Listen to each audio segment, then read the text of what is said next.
Radio María, la gracia de una presencia. A continuación, queridos oyentes, les invitamos a que se unan con nosotros a escuchar el programa Catecismo de la Iglesia Católica, dirigido por el Padre José Ignacio Munilla.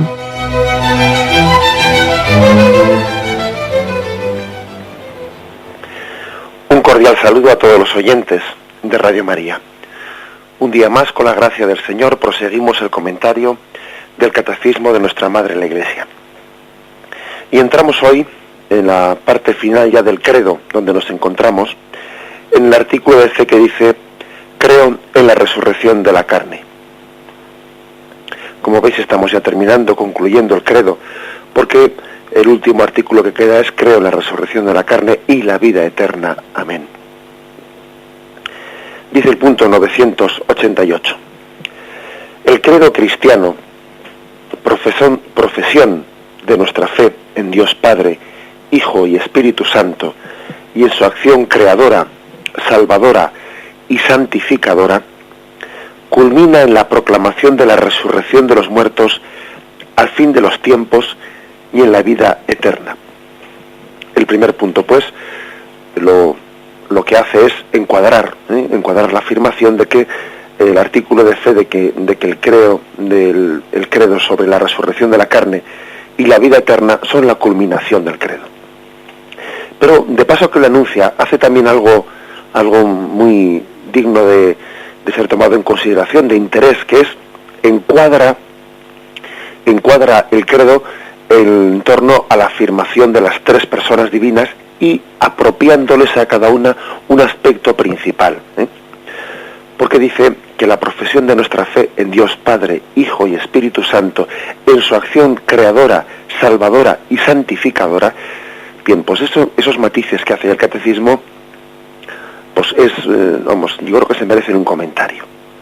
Porque el credo, como ya hemos dicho en este programa, está dividido en tres partes. La parte que hace referencia a la primera: Dios Padre, creo en Dios Todopoderoso, creador de cielo y tierra. Luego comienza: creo en Jesucristo, su único Hijo, nuestro Señor, que fue concebido por obra y gracia del Espíritu Santo, etcétera. Y luego, finalmente, creo en el Espíritu Santo, la Santa Iglesia Católica, la comunión de los santos, el perdón de los pecados. Lo que quiere decir, lo que el Catecismo resume con tres palabras: el credo en Dios Padre, sobre todo, habla de la acción creadora de Dios. El credo referido a Dios Hijo habla de la acción salvadora de Dios. Y el credo referido al Espíritu Santo habla de la acción santificadora de Dios. Dios crea y eso se le apropia especialmente a Dios Padre. Dios salva y eso se le apropia especialmente a Dios Hijo. Y Dios santifica y eso se le apropia especialmente al Espíritu Santo. Digo se le apropia porque también las otras personas divinas, ¿no?, actúan hacia el exterior de la misma forma, porque también podemos encontrar en la Sagrada Escritura, por ejemplo, pasajes en los que habla de que Cristo también creó el mundo, pero se le apropia especialmente al Padre. Creemos en la acción creadora de Dios, creemos en la acción salvadora de Dios Hijo y creemos en la acción santificadora de Dios Espíritu Santo. Son, digamos, tres grados de la historia de la salvación. La historia de la salvación comienza en la creación. Dios comenzó salvándonos al crearnos, al hacernos pasar de la nada al ser. Dio otro paso más, ¿no?, cuando nos hizo pasar de rescatarnos de ser esclavos del pecado a ser hijos de Dios en Jesucristo, y dio otro paso más al santificarnos, es decir, al apropiarnos, al hacer nuestro, no y personal, ese tesoro de gracia ganado por Cristo en la cruz. El Espíritu Santo nos santifica con él y hace que nos lo apropiemos a través de los sacramentos, a través de la vida de gracia. Son tres escalones en la historia de la salvación: la creación de Dios Padre, la salvación de Dios Hijo y la santificación del Espíritu Santo. Y dice el Catecismo que como culminación de la historia de la salvación, de este credo, bueno, pues al final se incluye en la resurrección en la carne y la vida futura. Bien, dice el punto siguiente, el 989. Creemos firmemente, y así lo esperamos, que del mismo modo que Cristo ha resucitado verdaderamente de entre los muertos y que vive para siempre, igualmente los justos después de su muerte vivirán para siempre en Cristo resucitado, y que Él los resucitará en el último día. Como la suya, nuestra resurrección será obra de la Santísima Trinidad. Si el Espíritu de aquel que resucitó a Jesús de entre los muertos habita en nosotros, aquel que resucitó a Jesús de entre los muertos dará también la vida a nuestros cuerpos mortales por ese Espíritu que habita en nosotros. Bien, aquí hay una afirmación muy importante, la afirmación de que lo que ocurrió en Cristo es el modelo de lo que esperamos que ocurra en nosotros. Creemos firmemente, y así lo esperamos, que del mismo modo que ocurrió en Jesucristo, nosotros tenemos noticia del más allá por Jesucristo. Y lo que ocurrió en Jesucristo, eso esperamos que ocurra en nosotros. Cuando popularmente no se dice ahí con mucha ligereza, bueno, nadie ha venido del otro mundo a contarnos lo que hay allí. Se hace a veces así, pues un tipo de, formas de expresión, a veces un poco haciéndose el gracioso, ¿no? Sin incluso matizar lo que estamos diciendo. ¿Acaso Cristo no es el que nos da noticia del más allá? ¿Acaso Cristo no es el más allá en el más aquí, en el junto a nosotros? ¿Acaso Cristo no es aquel que nos ha hecho cercano lo que nos resultaba lejano? Por eso Cristo, podemos llegar a decir que tenemos plena esperanza, que su camino es el nuestro. Cuando Cristo dice yo soy el camino, la verdad y la vida, también esa palabra camino, pues la referimos al destino de Jesucristo, ese destino de Cristo de muerte, resurrección, es camino para nosotros, es nuestro camino. Más aún la Sagrada Escritura, para remarcar esto de ser camino, de que por donde ha pasado Jesús, por allí ponemos nuestros pies y ponemos los pies donde Él ha dejado sus huellas, y por eso para nosotros una tumba es una huella, porque Cristo pasó por ella. Y el momento de la agonía, también hay huellas de Jesús, de cómo pasar la agonía, cómo pasar la enfermedad, cómo ser enterrado en la esperanza de la resurrección. Todo eso tiene huellas, porque Cristo es camino y Él ha pasado por ahí. Y como Él ha pasado por ahí, para nosotros Jesús es, como dice la Sagrada Escritura, primogénito de entre los muertos. La palabra primogénito es una palabra muy, muy gráfica, porque primogénito es el mayor de los hermanos, pero lógicamente no puede haber un primogénito que no tenga hermanos menores. Cuando, por ejemplo, Colosenses 1:18 dice, ¿no? Imagen de Dios invisible, primogénito de toda la creación, porque en Él fueron creadas todas las cosas, en los cielos y en la tierra, las visibles y las invisibles, los tronos, las dominaciones, los principados, los potestades, todo fue creado por Él y para Él. Él existe con anterioridad a todo, y todo tiene en Él su consistencia. Y fijaros ahora que dice, Él es también la cabeza del cuerpo de la Iglesia. Él es el principio, el primogénito de entre los muertos, para que así sea Él el primero en todo. A Jesús se le llama, pues, el primogénito de entre los muertos. Lo cual es remarcar que nosotros somos sus hermanos menores. Somos sus hermanos menores. Y pasamos por el momento de la muerte, agarrados firmemente en nuestra mano a nuestro hermano mayor, que es Jesús. Hermano a nuestra carne. Carne de nuestra carne, podemos decir, Jesús. Agarramos su mano y pasamos por esa prueba.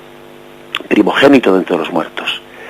Apocalipsis 1:5 todavía remarca más esto. De parte de Jesucristo, el testigo fiel, el primogénito de entre los muertos, el príncipe de los reyes de la tierra, el que nos ha lavado con su sangre de nuestros pecados, pero vuelve de nuevo a decirse el primogénito de entre los muertos. La Sagrada Liturgia también habla de Cristo como primicia de entre los muertos. Sabemos por tu gracia que estás resucitado, la muerte en ti no manda. Y dice primicia de entre los muertos. Esta es la primicia. Nadie había vencido a la muerte. Y Cristo es la primicia. No hay una primicia si después no viene aquella que siga la primicia, ¿no? Pues bien, esta es la imagen hermosa. Cristo es camino para nosotros y se está realizando en él eso que es nuestro destino. Nosotros pues del más allá, ese que a veces ironizamos diciendo que está oculto, que nadie ha tenido noticia, que nadie ha venido aquí a decirnos, etcétera, etcétera, cuando a veces hace ese tipo de comentarios olvidamos que Cristo es el primogénito, primicia de entre los muertos. Es aquel que nos hace cercano ese misterio del más allá puesto junto a nosotros, dejando las huellas firmes por las que tenemos que pasar. Y bien, este punto del catecismo nos ofrece unas cuantas referencias bíblicas. Por ejemplo, la de Juan 6, versículo 39 y 40, donde dice: esta es la voluntad del que me ha enviado, que no pierda nada de lo que él me ha dado, sino que lo resucite el último día. Porque esta es la voluntad de mi Padre, que todo el que vea al Hijo y crea en él tenga vida eterna, y yo le resucite el último día. La verdad es que es difícil hablar más claro por parte de Jesús. La voluntad del Padre es que no se pierda nadie de los que Él le ha encomendado, sino que sea resucitado, que Cristo lo resucite en el último día. Que tenga vida eterna después de esa resurrección en el último día. Es difícil, pues, que Jesús pueda hablar con unos términos más claros sobre la resurrección. Hay un texto básico que se ofrece, el de Romanos 8:11, que está transcrito en el mismo punto del catecismo, ¿no? Cuando dice: si el espíritu de aquel que resucitó a Jesús de entre los muertos habita en nosotros, aquel que resucitó a Jesús de entre los muertos dará también la vida a nuestros cuerpos mortales por su espíritu que habita en nosotros. Hay, pues, por lo tanto, una comparación, un paralelismo entre aquel que resucitó a Jesús y aquel que nos resucitará a nosotros, ¿no? Por el mismo espíritu que habita en nosotros. Se ofrecen textos paralelos que además cada uno de ellos aporta un matiz que es digno de tomar en consideración, ¿no? El hecho de creer en la resurrección tiene muchas consecuencias aplicables. Por ejemplo, 1 Tesalonicenses capítulo 4, versículo 14. Hermanos, no queremos que estéis en la ignorancia respecto de los muertos, para que no os entristezcáis como los demás que no tienen esperanza. Porque si creemos que Cristo resucitó, de la misma manera llevará consigo a quienes murieron en Jesús. Bien, por lo tanto, la primera afirmación es: no os entristezcáis como los que no tienen esperanza. La muerte ciertamente es motivo de tristeza para los que no tienen esperanza, porque supone una desesperación, supone un decir, y todo para todo esto, para al final nada. Todo esto, toda esta capacidad que tiene el hombre de ilusionarse, de estar siempre deseando una plenitud, ¿no? Que en esta vida parece que no termina de encontrar. Todo este deseo de plenitud que tiene el hombre, al final nada. Bueno, pues precisamente dice: no os entristezcáis, porque si creemos que Jesús murió y resucitó, de la misma manera Dios llevará consigo a quienes murieron en Jesús. El segundo texto que se nos ofrece es el de 1 Corintios, capítulo 6, versículo 14. Dice: y Dios que resucitó al Señor nos resucitará también a nosotros mediante su poder. ¿No sabéis que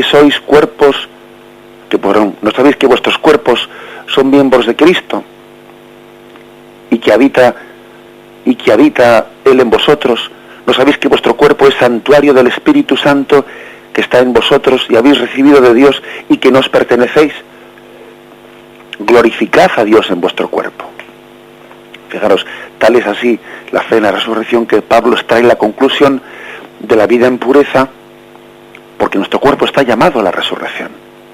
Glorificad a Dios en vuestro cuerpo. Cuidado con descuidar el cuerpo, ¿no? Y no vivir en un pudor y en una pureza, porque ese cuerpo está llamado a la resurrección, es templo del Espíritu Santo. Tal es así, ¿no?, que Pablo tiene fe en la resurrección de los cuerpos, que extrae consecuencias. Y una consecuencia es, ojo con entristecerse ante la muerte, ¿no? Ojo con no cuidar el cuerpo en pureza. Ojo, porque es que ese cuerpo está llamado a la resurrección. El siguiente texto es el 2 Corintios 4, versículo 14, que dice: creí, por eso hablé. También nosotros creemos y por eso hablamos, sabiendo que quien resucitó al Señor Jesús, también nos resucitará con Jesús y nos presentará ante Él juntamente con vosotros. Y todo esto para vuestro bien, a fin de que cuanto más reciban la gracia, mayor sea el agradecimiento, para gloria de Dios. Por eso no desfallecemos, aun cuando nuestro hombre exterior se vaya desmoronando, el hombre interior se va renovando de día en día. En efecto, la leve tribulación de un momento es un gran caudal de eterna gloria.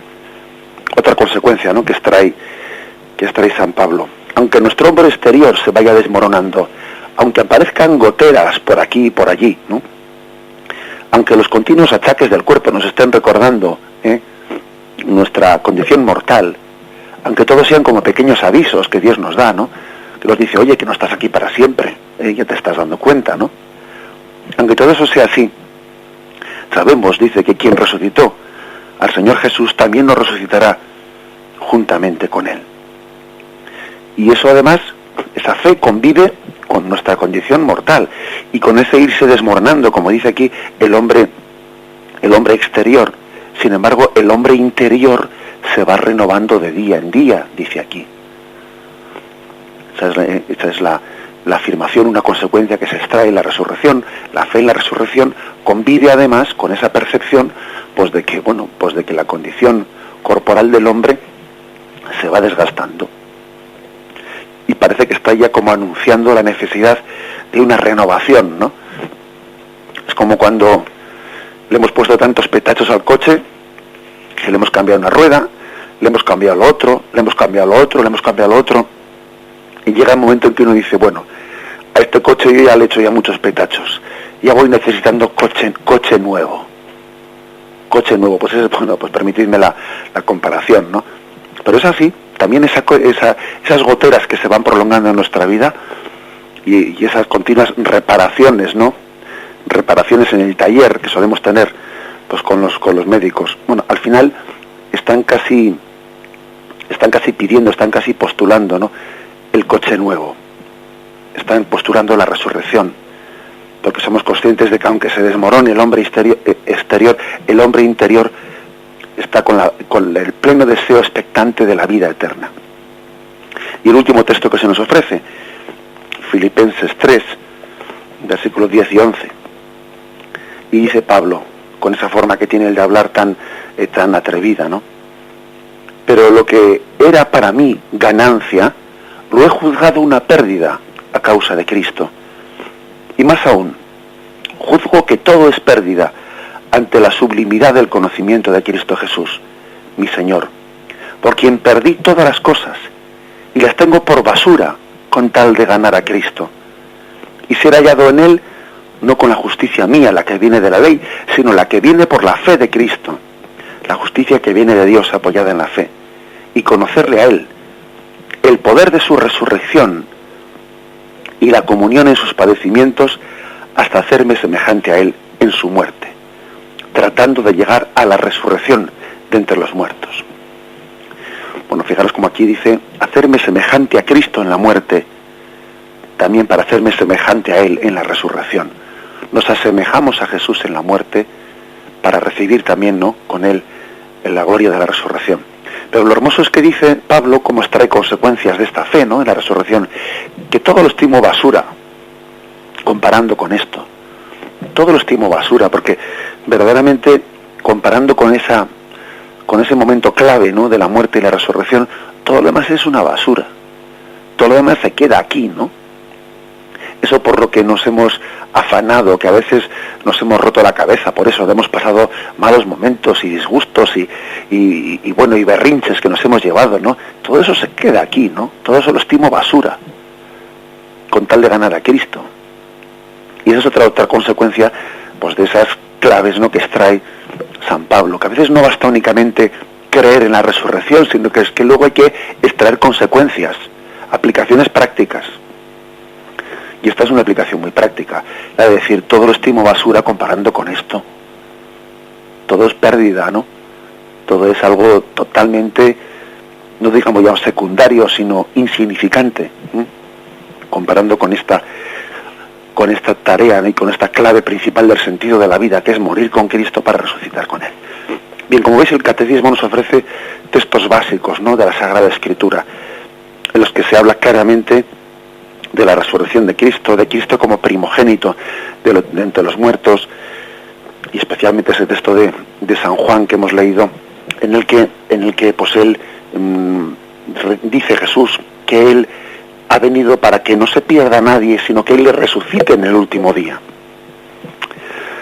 Hecha esa afirmación, pues podemos llegar a decir, ¿no?, que la resurrección en Cristo, la resurrección en su carne, pues es algo central absolutamente en nuestra fe, y como vamos a ver en los textos, mejor dicho, los puntos del catecismo siguientes. Hacemos ahora un momento de reflexión y continuamos. Dice el punto 990. El término carne, porque fijaros que el credo dice que era la resurrección de la carne. El término carne designa al hombre en su condición de debilidad y de mortalidad. La resurrección de la carne significa que después de la muerte no habrá solamente vida del alma inmortal, sino que también nuestros cuerpos mortales volverán a tener vida. Bien, como sabéis, nuestra fe en el más allá de la muerte cree, por una parte, en la inmortalidad del alma, en esa alma que es inmortal y que se separa del cuerpo en el momento de la muerte, y que recibe ya esa alma, esa retribución inmediata. Acordaros de cómo Jesús le dijo al buen ladrón, hoy estarás conmigo en el paraíso, y no le dijo, en el día final, en el último día, estarás conmigo en el paraíso. No, le dijo, hoy estarás conmigo en el paraíso. Con lo cual estaba hablando Jesús de que le daba una retribución inmediata a esa alma del buen ladrón. Pero también Jesús habla, por una parte, de la retribución inmediata, pero también, por otra parte, de la resurrección al final de los tiempos, cuando Él venga en gloria. Por lo tanto, la salvación, el don de la salvación, tiene, por una parte, una escatología, lo que se llama, ¿no?, una escatología intermedia, que es una palabra así un poco complicada, pero bueno, lo que quiere decir es una salvación intermedia, que es la retribución al alma separada del cuerpo, en lo que llamamos el juicio particular, antes de que tenga lugar la resurrección final, en la que los cuerpos se unirán a sus almas. Bien, de eso tendremos ocasión de detallarlo un poco más. Bueno, sin duda alguna el catecismo lo va a explayar, ¿no?, en los próximos días. Pero, brevemente dicho eso, ¿por qué se utiliza el término carne, la resurrección de la carne? Bueno, pues para remarcar que es nuestra debilidad la que va a ser resucitada. El término carne, a veces en la Sagrada Escritura, puede ser utilizado pues como un sinónimo de la condición pecadora. Cuando, por ejemplo, se utilizan textos que hablan de la carnalidad del hombre frente al hombre espiritual. Tenemos que morir en nuestra carne para resucitar en el espíritu, haciendo referencia a lo carnal como un sinónimo de pecaminoso. Bien, pero ese quizás es uno de los sentidos de la palabra carne, pero no es ni el único ni el principal. La palabra carne tiene un sentido un sentido que es como todo aquello que es creado de la mano de Dios. La carne fue creada por Dios. La carne fue asumida por el Hijo de Dios. Él se hizo carne y habitó entre nosotros. La carne es transfigurada por el Espíritu de Dios. Por eso llegamos a decir que era una resurrección de la carne. Ojo, por lo tanto, no interpretemos cuando el catecismo dice, ¿no?, que era una resurrección de la carne, o sea, no interpretemos el término carne en un sentido negativo, sino en un sentido como criatura de Dios. Dios no se avergüenza de lo carnal, de lo material. Voy a repetir esto que creo que es muy importante. Dios no se avergüenza de llevar a su salvación hasta lo más carnal, hasta lo más material. Dios salva al hombre entero. Algo que nos caracteriza a los cristianos es entender que lo material no es malo. Todo lo que salió de las manos de Dios es bueno. Cuando, por ejemplo, Eva, mejor dicho, cuando Adán exclama, ¿no?, cuando Yahvé creó a Eva, esta sí que es carne de mi carne y sangre de mi sangre. Está hablando de que en esa corporalidad, ¿no?, de Eva, él se siente plenamente identificado. La palabra carne, pues, tiene una dignidad como toda criatura de Dios. Así, fijaros hasta qué punto que Ezequiel hace el elogio definitivo de la carne cuando anuncia que Dios dará a Israel, en lugar de un corazón endurecido, petrificado, le dará un corazón de carne. Un corazón de carne que es maleable, acogedor, cariñoso, ¿no? Arrancaré de vosotros ese corazón de piedra, y os daré un corazón de carne. Arrancaré el corazón de piedra, te daré un corazón de carne. La palabra carne, pues, ojo, que no es negativa, que no es una palabra contrapuesta a lo espiritual, sino que la palabra carne está hablando de que Dios asume y Dios salva a toda la criatura. Dios se ha encarnado, se ha hecho carne para salvar a la carne. Y Dios salva al hombre entero, no salva únicamente su espíritu, salva al hombre entero. Permitidme aquí que haga un comentario que creo que tiene mucha actualidad en nuestros días. Es el comentario de cómo el cristianismo, desde los primeros siglos, pues se tuvo que enfrentar a unas tendencias, a unas primeras herejías, que se llamaron las herejías gnósticas. Las primeras herejías a las que el cristianismo se tuvo que enfrentar fueron las herejías gnósticas. Permitidme un comentario así de actualidad por el revuelo que se está organizando, por la forma en la que los medios de comunicación están manipulando y están dando a conocer la aparición de ese conocido como Evangelio de Judas. Resulta que se nos dice, ¿no?, que pues que ha aparecido, se ha descubierto pues un manuscrito en el desierto de Egipto, escrito en copto, llamado Evangelio de Judas, que supuestamente sería de unos seguidores de Jesús que vienen aquí como a decirnos que este evangelio dice una cosa contraria a los otros y que aquí se ha descubierto una cosa como si fuese algo novedoso y que esto viene a poner patas arriba. Bueno, pues todo eso es ridículo. Ridículo en primer lugar porque no es cierto que eso sea novedoso, porque ya San Irineo, uno de los principales santos padres, a los cuales sabéis que estamos continuamente citando en este catecismo, San Irineo tiene una obra que conservamos, por cierto, del año 180, que se llama Adversus Hereses, contra los herejes, y San Irineo, ya en esa obra, él hablaba de ese llamado Evangelio de Judas, y San Irineo lo rebatió, y dentro de su catálogo de herejes, a los cuales él responde, él incluía a los llamados cainitas, que los cainitas eran unos herejes que habían escrito ese Evangelio de Judas. Evidentemente es imposible que el Evangelio sea ese escrito por Judas. ¿Cómo va a ser escrito por Judas cuando Judas murió ahorcado en el año 33, ¿no? Y eso estamos hablando del año 180. O sea, han pasado 150 años. Han pasado 150 años desde que murió Judas. Por lo tanto, es absolutamente imposible, ¿no?, que ese Evangelio sea escrito por Judas. Bueno, eso aparte, ¿no? Pero es que lo curioso es, ¿qué es lo que dice ese Evangelio? Bueno, ese Evangelio, como otros muchos evangelios apócrifos, que la Iglesia jamás vio en ellos reflejados la palabra de Jesús, ese Evangelio está totalmente totalmente lleno de una doctrina gnóstica. ¿Qué vienen a decir estos gnósticos? Pues dicen que hay dos dioses, el Dios del bien y el Dios del mal, básicamente, ¿no? Y el Dios del bien creó lo espiritual, y el Dios del mal creó lo material. Lo material es malo porque fue creado por el Dios malo, y lo espiritual es bueno porque fue creado por el Dios bueno. Es decir, eran unas sectas, eso es lo que dice ese famoso Evangelio de Judas, que se estará tanto aquí montando ese lío, ¿no? Eso es lo que dice. ¿Por qué? Porque a esos primeros herejes gnósticos les costaba creer que todo lo material fuese bueno y que estuviese llamado a la salvación.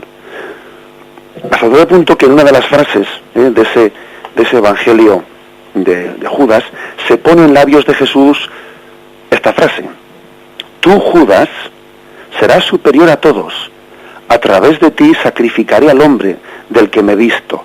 O sea que Jesús habla como si él tuviese que desvestirse, tuviese que quitarse el disfraz del cuerpo humano, porque el cuerpo es malo, y entonces hay que quitarse el disfraz, en el fondo para ser únicamente un alma, un espíritu, porque la salvación consistiría en no salvar la carne, sino desprenderse de la carne. O sea, en el fondo es un dualismo, ¿no?, que rechaza que Dios se haya hecho carne y que la carne esté también llamada a la salvación. Esas herejías de los siglos primeros les costaba creer que la salvación llegase hasta nuestra carne. Pues sí, Señor, el Verbo se hizo carne y habitó entre nosotros, y nuestra carne está llamada a la salvación. Nuestra carne está llamada a la salvación. Y Dios creó todo bueno, y lo malo entró por nuestro pecado, por la mala utilización de nuestra libertad. El mal entró por el pecado del hombre, pero el mal no fue creado por Dios. Porque en el fondo el mal, si os fijáis, el mal no tiene una entidad propia como tiene el bien. El bien sí tiene una entidad propia. El mal no tiene una entidad propia. El mal lo que es nuestro pecado. El mal es la carencia de bien. El mal es la falta de santidad. Pero el mal en sí mismo no es nada, como las sectas gnósticas pensaban, ¿no?, que había un Dios del bien y un Dios del mal. No hay dos dioses. No hay más que un Dios, y lo creó todo bueno. Y la carne, lo carnal y lo material no es malo, sino que salió bueno de las manos de Dios. Y el dinero también es bueno. Todo es bueno. Otra cosa es que nosotros con nuestro pecado lo utilicemos mal.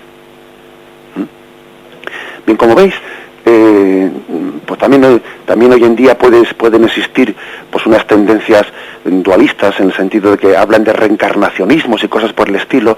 Las creencias reencarnacionistas, en el fondo, lo que no creen es que Dios también ha llamado a este mundo carnal, a esta carne nuestra, la ha llamado la salvación.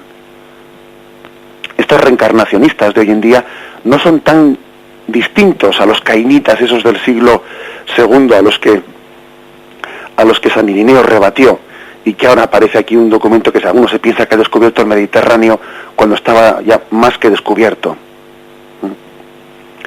El cristianismo cree en la resurrección de la carne, y la condición carnal está llamada también a la salvación. Esa es la gran noticia, la gran noticia de que Dios ha venido a salvar no el alma del hombre, sino al hombre entero ha venido a salvarle. Porque yo no soy únicamente mi alma, mi espíritu, yo soy mi alma y mi cuerpo. El yo incluye la dimensión espiritual y la dimensión corporal. Y Cristo ha venido a salvar al hombre entero. Si la salvación fuese únicamente a nuestra alma y no a nuestro cuerpo, no hubiese hecho falta que Cristo hubiese también crucificado su cuerpo, su carne. Si Cristo ha crucificado su carne, es para salvar nuestra carne. Todo yo, también nuestra carne, está llamada a la salvación. Frente a tendencias reencarnacionistas, frente a tendencias de ese tipo gnóstico, frente a esa especie del Dios del bien y el Dios del mal, todos estos cacaos mentales que están hoy en día aquí pues aireándose, ¿no? Nosotros creemos en el Dios hecho carne, que habita en que habitó entre nosotros y que vino a salvar al hombre entero, cuerpo y alma. Lo meditamos y ahora vamos a seguir enseguida. Dice el punto 991, con el que se concluye esta introducción del artículo del credo: creo en la resurrección de la carne. Creer en la resurrección de los muertos ha sido desde sus comienzos un elemento esencial de la fe cristiana. La resurrección de los muertos es esperanza de los cristianos. Somos cristianos por creer en ella. Y pone aquí un texto de 1 Corintios 15. ¿Cómo andan diciendo algunos entre vosotros que no hay resurrección de muertos? Si no hay resurrección de los muertos, tampoco Cristo resucitó. Y si no resucitó Cristo, vana es nuestra predicación, vana también vuestra fe. Pero no, Cristo resucitó de entre los muertos, como primicias de los que durmieron. Bueno, aquí dice que subraya, ¿no?, cómo es un elemento esencial de la fe cristiana la resurrección de los muertos. Bueno, en primer lugar, daros cuenta de cómo utiliza indistintamente la resurrección de los muertos o la resurrección de la carne. Utiliza como sinónimos ambas cosas.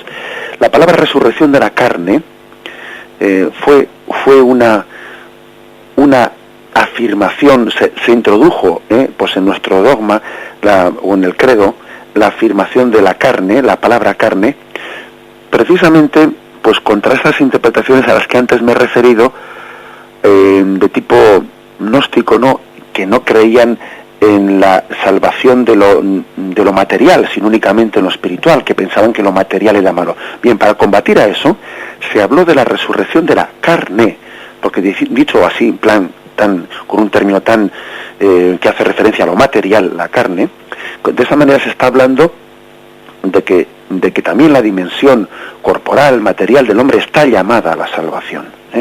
Como la palabra muertos, pues era una palabra más manipulable, porque podía ser, bien, los muertos, pero en su sentido únicamente espiritual, su alma, no, se introdujo la palabra carne para que no se pudiese manipular el sentido de la resurrección de los muertos, como diciendo, ojo, no únicamente su alma, su espíritu, sino también su cuerpo. Bien, ya sabemos que será un cuerpo espiritualizado, que no será un cuerpo carnal, que no será un cuerpo que esté sometido a las leyes de la materia, sí, pero es el cuerpo, su verdadero cuerpo. De eso ya hablaremos un poco más en su momento. Por tanto, la palabra carne se introdujo en el credo para no permitir la manipulación de resurrección de los muertos en un sentido que no incluyese, o sea, como si fuese únicamente la inmortalidad del alma, sino que también, aparte de la inmortalidad del alma, incluye que la salvación de Dios llega hasta lo material de esta vida. Y luego dice que esto es lo específico de los cristianos. Y es verdad, porque la inmortalidad del alma ya se creía antes de que llegase Jesucristo. San Pablo no hubiese tenido ningún problema en aquella famosa predicación que hizo en el Areópago de Atenas, si hubiese hablado únicamente de la inmortalidad del alma. Ningún problema, hubiese caído muy bien. Acordaros cómo él, cuando llega allí a predicar ante los paganos, pues bueno, dice, a ver cómo me dirijo yo a estos, ¿no? Y comienza diciéndoles, bueno, he visto que tenéis entre vuestros altares un altar al Dios desconocido. Y les alaba un poco por ahí, ¿no? Les entra un poco por la suya, como se dice. Luego pasaréis con la de Pablo. Bueno, pues a ese Dios que veneráis sin conocerlo, de ese yo vengo a hablaros. El Dios que hizo el cielo y la tierra. Y la gente lo escuchaba muy bien. Parecía que la predicación de Pablo estaba aprendiendo, estaba pues llegando al alma de los atenienses. Parecía que Pablo iba a tener éxito en Atenas, en su predicación. La gente, según se narra en ese texto, le escuchaba con agrado, hasta que cogió, en un momento determinado, pues coge un sesgo, coge una dirección, su predicación, en la que llega ese Dios que creó el mundo de la nada, ese Dios también resucitará vuestros cuerpos. Y en ese momento, los atenienses, que únicamente creían en la inmortalidad del alma, pero no en la resurrección de los cuerpos, en ese momento se rebelaron y dijeron, oye, ya te escucharemos otro día esa historia, porque les costaba mucho a ellos creer que la salvación de Dios fuese a llegar también hasta lo material, no solo a lo espiritual, sino que también hasta su cuerpo. Claro, entre otras cosas les costaría entenderlo, porque el desmadre que había en Atenas, el desmadre pues también incluso a veces de costumbres y de depravaciones, y el desmadre sexual, etcétera, era un desmadre difícilmente compatible con creer en la resurrección de la carne y con el respeto que eso conlleva, pues el respeto al propio cuerpo. Entre otras cosas, digo, se me ocurre ahora. Por lo tanto, fijaros, lo específico del cristianismo no era creer en la inmortalidad del alma, que es que eso ya existía antes de Jesucristo, sino que lo específico del cristianismo es que nosotros creemos no solo en la inmortalidad del alma, eso también es claro en el Evangelio, cuando Jesús dice: y no temáis a los que pueden matar el cuerpo, pero no pueden matar el alma. Y Jesús también claramente habla de cuerpo y alma. Y dice que hay los que pueden, pues están los perseguidores que podrán matar vuestro cuerpo, pero no pueden matar vuestra alma. Bien, pero Jesús, aparte de eso, también habla de la resurrección final. Y yo os resucitaré en el último día. Lo específico, pues, de la salvación en Cristo es esa doble dimensión espiritual y carnal del hombre. Y que no le tengamos miedo a la palabra carnal, porque el hombre es espiritual y es carnal. Carnal no en el sentido de pecaminoso, sino en el sentido de corpóreo, de concreto, ¿sí? Porque Jesús le dijo a Tomás: trae tus manos y mira mi cuerpo y mira mi costado, porque es que verdaderamente el hombre tiene una dimensión corporal de la cual Dios no se avergüenza, porque también nuestro cuerpo fue creado a imagen y semejanza de Dios, no solo nuestra alma. También Dios, cuando creó al hombre y le moldeó del barro de la tierra, estaba en él plasmando sus huellas dactilares. También la salvación, por lo tanto, llega hasta al último rincón, ¿no?, de nuestra condición corporal. Bien, tenemos ya pasado nuestro tiempo. Pedimos disculpas a los oyentes que no hayan podido entrar, pero esperamos poderlo hacer también a partir de mañana. Me despido con la bendición de Dios Todopoderoso. Padre, Hijo y Espíritu Santo, descienda sobre vosotros. Alabado sea Jesucristo.